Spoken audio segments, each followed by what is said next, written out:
J'ai récemment eu l'occasion de faire l'essai de la nouvelle MX5 édition 2006. Et pour mieux l'accueillir, j'ai cru bon de faire l'essai une fois de plus de la version originale. Quoi qu'on l'appelle Miata de deuxième génération, je considère que cette voiture-là possède l'ensemble de la version d'antan, de la version d'origine qui date de 1990. Donc, c'est pour moi la version originale qui fête cette année son 15e anniversaire. Et quoi de mieux qu'une version MX5 Mazda Speed pour couronner ses 15 ans de carrière, qui ont également couronné un chiffre de vente record de 700 000 exemplaires vendus au bout de 15 ans. La MX5 Mazda Speed, c'est un Roadster vendu à 34 495 $. C'est un Roadster également qui se distingue des autres versions par son moteur turbo compressé qui développe 178 chevaux. Et franchement, compte tenu de son poids, qui est de 1090 kg, la voiture offre des performances vraiment impressionnantes. Lorsque le turbo entre en fonction, aux alentours de 4300-4400 tours minute. La voiture donne vraiment une poussée vraiment impressionnante, vraiment agréable. Et franchement, on a l'impression d'être dans une véritable bombe. Sur la route, il n'y a rien de mieux en termes de conduite sportive. Châssis ultra rigide, tenue de route exceptionnelle, excellent freinage, direction très précise et court diamètre de braquage. Les jantes de 17 pouces Racing Art chaussées sur des pneus de profil très bas, ça colle au bitume comme ça se peut pas. Franchement, c'est une voiture vraiment agréable à conduire et le rapport agrément-prix est imbattable. La version Mazda Speed ici présente, c'est une version 2005 comme je le disais plus tôt et elle se distingue par sa couleur gris titane qui est unique à ce modèle-là.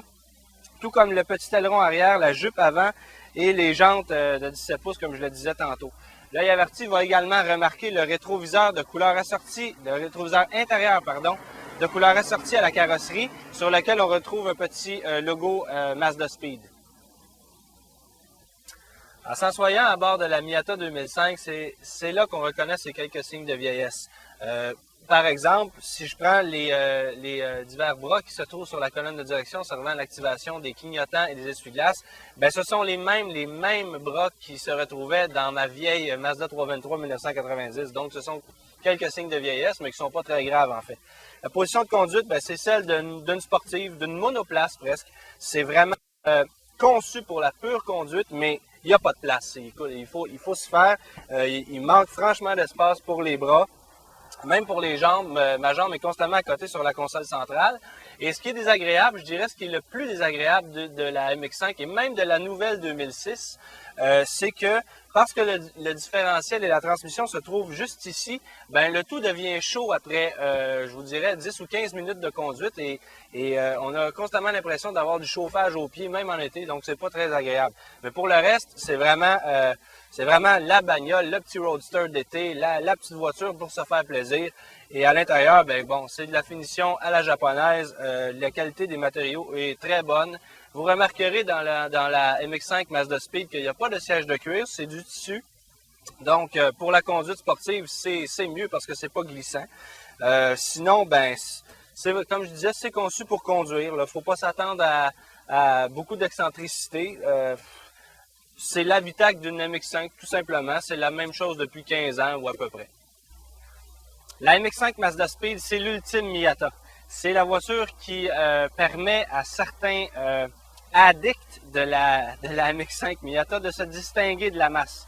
Et en 2005, on va lui dire au revoir. Elle a été commercialisée à quelques centaines d'exemplaires uniquement au Canada. Donc, c'est une voiture exclusive et ceux qui la désirent devront s'empêcher de franchir les portes d'un concessionnaire parce qu'elle s'envole très rapidement pour mieux faire place à la nouvelle MX5 qui est elle aussi très, très impressionnante. Mais ne vous attendez pas avec le nouveau modèle d'avoir des performances aussi poussées que celle-là. Souhaitons simplement que la 2006, toute nouvelle, offrira ultérieurement aussi une version Mazda Speed parce que c'est vraiment l'ultime Miata. C'est vraiment une voiture qui n'a rien à envier à un roadster européen vendu 20 ou 30 000 $ de plus.